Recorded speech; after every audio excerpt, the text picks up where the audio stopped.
Bangladesh is once again at a political tipping point.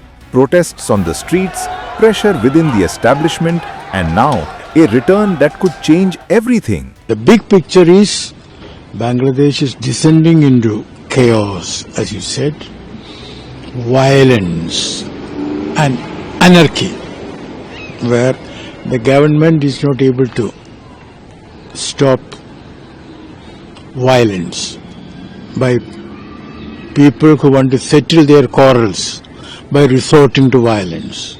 After all, there is an opportunity to settle your quarrels in a democratic way by voting peacefully, and let everyone have his say. That is democracy. BNP acting chairman Tarique Rahman has returned to his homeland after a long 17 years. Members of the BNP Standing Committee welcomed Tarique Rahman and his family at the airport. I think his return is politically very significant.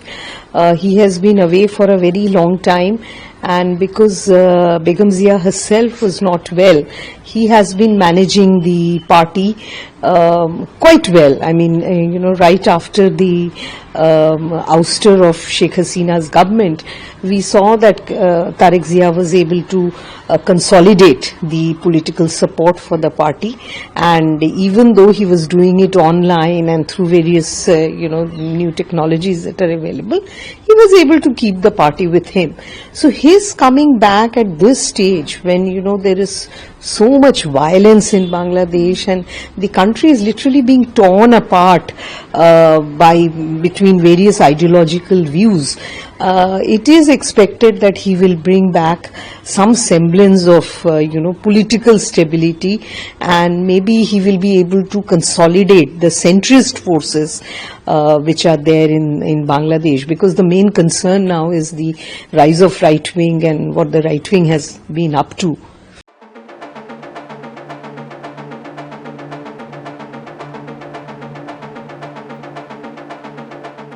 After Sheikh Hasina's exit and the rise of Muhammad Yunus, Bangladesh has witnessed growing unrest, economic pressure, political uncertainty. I think the impact it will have, his return, will be that anti-India sentiment will get further more settled, further more solidified in Bangladesh. The reason being, sure, the Jamaat, the radical Islamists are against India, but a wide portion of the opposition was against India, including BNP. They blamed India for helping Sheikh Hasina, and that Sheikh Hasina oppressed them.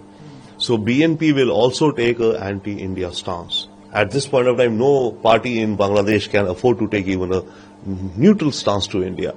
So BNP will also take, and that is its traditional stance. It will also take an anti-India stance. Maybe it will not take as hard, and maybe it will not talk about, severing away India's 7 northeast sisters. Maybe it will not use that language. But it will be absolutely for a policy where it will say that our identity, our sovereignty, it will harp on that, and that India is a hegemon, we will be independent. So BNP will also say that. So therefore, bottom line, it will mean that the anti-India sentiment, which has, boiled up rather, I would say, in Bangladesh, will simmer, but it will widen.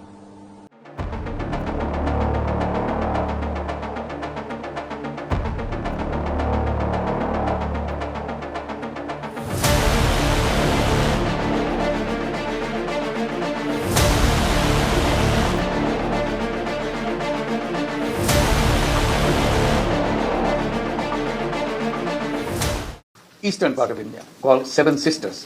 They are landlocked country, landlocked region of India. They have no way to reach out to the ocean. We are the only guardian of the ocean for all this region. So this opens up a huge possibility. So this could be an extension of the Chinese economy. Build things, produce things, market things, bring things to China, bring it out to the whole rest of the world. That's the production house for you. So that's the opportunity we should seize, and we should implement, we should get it done.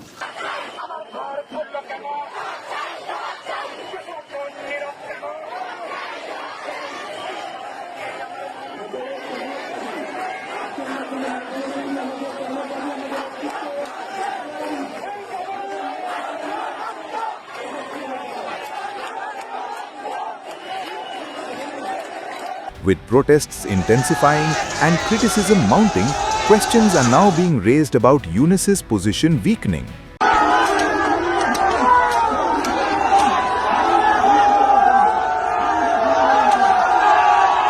And then came the moment that changed the political mood.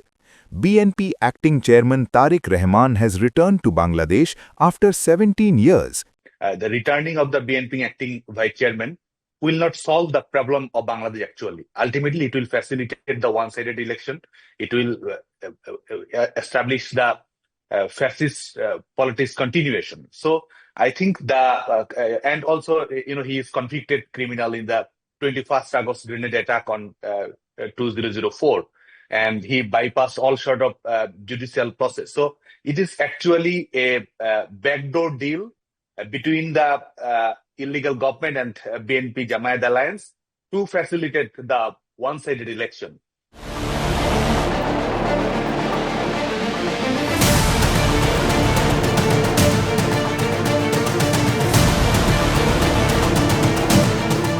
His return comes at a time when Yunus faces growing pressure, raising speculation of a political reset or even early elections. One messiah who comes from outside, who has been away for so long, and to come back and he will take over charge of the whole country and deliver. That's a question which the Bangladesh electors must consider. I think it's a big risk, and I don't think it has any chance of success, because people who do not know what is the pulse beat, what is actually happening on the ground, what are the cross currents, what are the different forces that are at work, whether there are only local people or whether there are outsiders who are playing the role, that will be the one which will determine which way the country takes the course.